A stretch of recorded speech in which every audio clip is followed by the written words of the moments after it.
Mbuji-Mayi, terre des diamants, de courage et d'histoire, cité autrefois prospère, devenue le symbole des défis d'un pays immense. Les années ont laissé des traces, routes effacées, hôpitaux fragiles, écoles oubliées, mais dans le cœur de ses habitants, l'espoir n'a jamais disparu.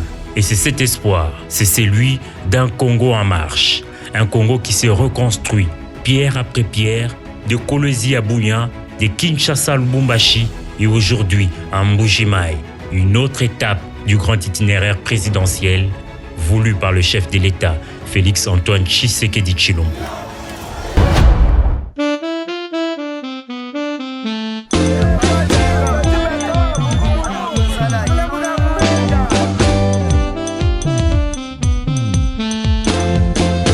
Depuis le début de son mandat, le président de la République a choisi d'être au contact du pays réel. Il a choisi l'itinérance, celle qui permet de voir, d'écouter, de comprendre. Il a choisi d'aller vers le peuple, là où tout commence, dans les provinces, dans les villages, dans les villes longtemps délaissées. À Mbuji-Mayi, les signes du renouveau sont visibles. Des routes reprennent forme, des écoles renaissent, le marché revive. La population retrouve confiance, car ici, les promesses deviennent réalité. Mais lelo tomoni grâce à Félix-Antoine Tshisekedi Tshilombo tozotambola tozoya na bamituka na biso tozotambola tozosala bamakambo ya bien yango wana tosepela na Fachi Beton azala aumela libela. Samedi 4 octobre, la ville tout entière est en effervescence. Les habitants nettoient les rues, les jeunes repeignent les façades, les autorités locales s'activent. Mbuji-Mayi attend son hôte, le président de la République. Cette visite n'est pas une cérémonie ordinaire, c'est un symbole. Celui d'un État qui revient auprès de son peuple pour célébrer le travail accompli et rappeler que le développement n'est pas une promesse, mais un processus.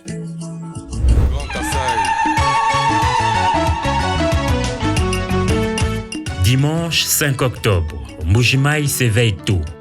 Les rues débordent de monde, les chants montent, les drapeaux flottent fièrement. La population s'apprête à accueillir celui que beaucoup appellent le bâtisseur du Congo moderne. Des femmes dansent, des enfants agitent les couleurs nationales, des anciens sourient, fiers de voir leur ville redevenir un centre d'attention et de dignité. Pour eux, cette visite n'est pas seulement un honneur, c'est un signe que le Congo avance. Lundi 6 octobre, sous un ciel lumineux, un bâtiment majestueux s'élève, l'université de Mbuji-Mayi. Un projet lancé en 2021, aujourd'hui devenu réalité. Auditoire moderne, laboratoire équipé, bibliothèque numérique, logement étudiant, espace vert. L'université s'impose comme un modèle d'infrastructure académique pour tout le centre du pays.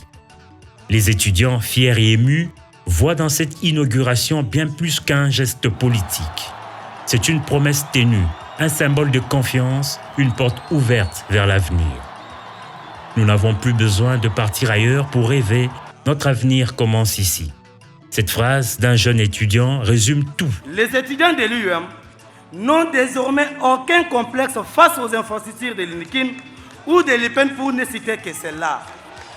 Nous venons de recevoir un don précieux, un héritage historique, une réponse concrète du gouvernement central à nos besoins de formation, des infrastructures modernes bâties pour nous.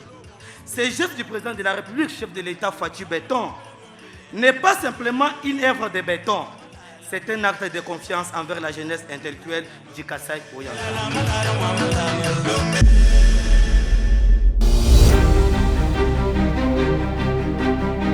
L'impact concret d'une vision, celle du chef de l'État, bâtir par l'éducation, élever par le savoir.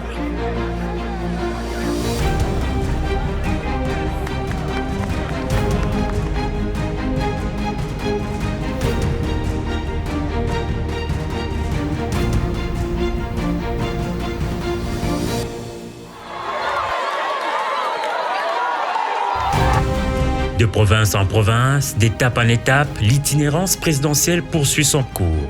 Chaque déplacement est un message fort. Les développements ne se limitent pas à la capitale.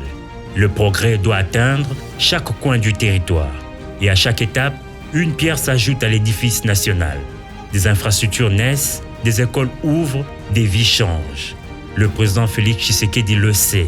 Le Congo est immense, mais uni par une même destinée. La grandeur d'un pays ne se mesure pas seulement à sa capitale, mais à la vitalité de toutes ses provinces. Le Congo, ce n'est pas seulement Kinshasa. Le Congo, c'est aussi les provinces, les campagnes, le village, ces terres lointaines où bat le cœur de la nation. C'est là que réside la véritable force de notre pays. Le président de la République n'est pas seulement le président de la capitale. Il est le président d'un grand Congo, le président de tous, proche de tous, attentif à chacun. Être présent partout, c'est donner vie à la République. C'est montrer que chaque Congolais, où qu'il soit, compte dans la grande marche vers le progrès. Et à Mbuji-Mayi comme ailleurs, le travail continue. Le Congo avance et ensemble, nous bâtissons l'avenir.